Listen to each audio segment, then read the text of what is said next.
तो क्यों ना हम और आप सब मिलकर मोहतरम अतुल कुमार सिंह अंजान साहब सदर आली वकार से ये गुजारिश करें कि वो माइक पर तशरीफ लाएं, अपनी बात को इख्तिसार के साथ ही सही, तबरुकन ही सही, अपनी बात हमें कहते हुए ये इजाजत दें और हमें हुक्म फरमाएं कि ये मुशायरा किस राह पर अपना सफर शुरू करेगा।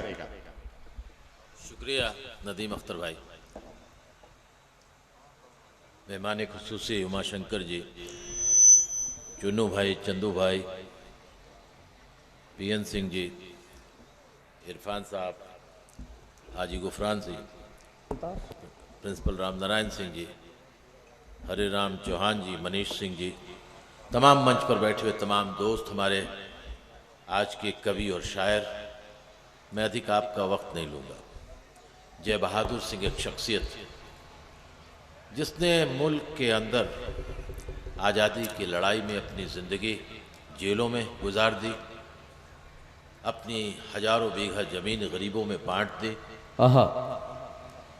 जहां आज अपने एक फिट ज़मीन के लिए भाई भाई की जान ले लेता हो, ऐसे दौर में इसी सूरजपुर के जय बहादुर सिंह ने हजारों एकड़ ज़मीन, हजारों बीघे में फैला हुआ वो तमाम बड़ा तालाब सब गरीब लोगों में बांट दी।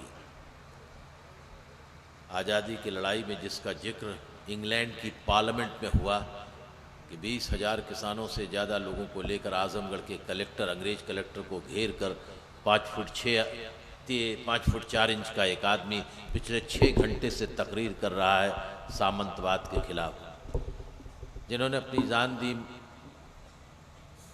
देश की ज़ुबान के लिए। उर्दू किसी बाहर की ज़ुबान नहीं, अंग्रेजी तो बाहर से आई, उर्दू इसी देश में पैदा हुई, हम सब की ज़ुबान है। हमारी हिंदी भी हमारी मातृभाषा है, उर्दू हमारी दूसरी ज़ुबान है। बग़ैर हिंदी उर्दू के मिले हुए हमारी बम्बई की फिल्म इंडस्ट्री के कोई भी डायलॉग चल नहीं सकते।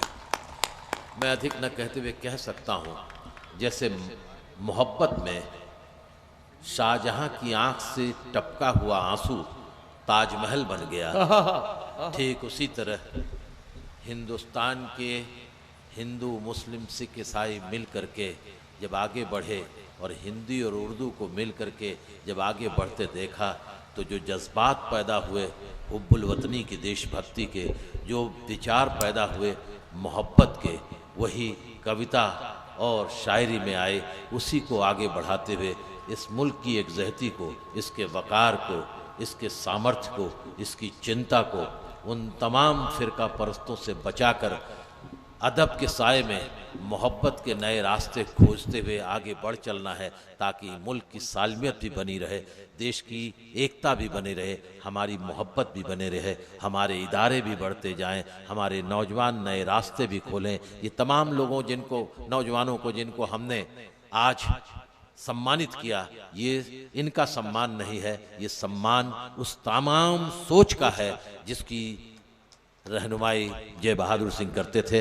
आइए नदीम अख्तर साहब इस मुशायरे और कवि सम्मेलन को, चाहे वो मंजर भोपाली साहब हों, डॉक्टर नसीम निकहत हों, चाहे और दूसरे तमाम हमारे हजरात जो हमारे कवि हैं, खुशबू जी हैं, निकत अमरोही जी हैं, हमारे राजेश राही जी हैं, ये सब उसे नया रास्ता दें, नए मुकाम दें और सिर्फ ये करें, बहुत हो गई नफरतें, जरा मोहब्बत की आंधियां भी चला दें, यही मकसद है आज का। आप सबके प्रति आभार।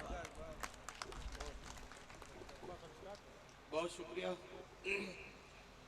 मोहतरम अतुल कुमार सिंह अंजान साहब आज के सदर आली वकार आपसे खिताब कर रहे थे। आपने ये महसूस किया कि मोहतरम अतुल कुमार सिंह अंजान जिस फिक्र को जीते हैं उसी को अपने अल्फाज में पिरो रहे थे, और आपने उनके एक एक लफ्ज को जिस तरह से दिल की गहराइयों में जगह दी, मैं आपको मुबारकबाद पेश करता हूं। आइए मुशायरे का आगाज करते हैं। मुझे सदर आली वकार ने यह इजाजत दी है कि मुशायरा शुरू कर दिया जाए, लेकिन मेरा मानना यह है कि मुशायरा सिर्फ सदर अली वक़ार के इजाज़त दे देने भर से या मुंतज़िमीन के बहुत अच्छे इंतज़ाम सजा लेने से, शोरा इकराम के डाइस पर आ जाने से कामयाब हो जाए, ये कोई ज़रूरी नहीं है। किसी मुशायरे की कामयाबी के लिए सबसे ज़्यादा ज़रूरी बात यह है कि उसे आप जैसे अच्छे सुनने वाले मिल जाएं, आप जैसे अच्छे सामईन मिल जाएं। तो मैं आपको मुशायरे का सबसे कीमती हिस्सा मानता हूं और आपसे इजाज़त मांगता हूं। इजाज़त दें तो मुशायरा शुरू किया जाए। इजाज़त है?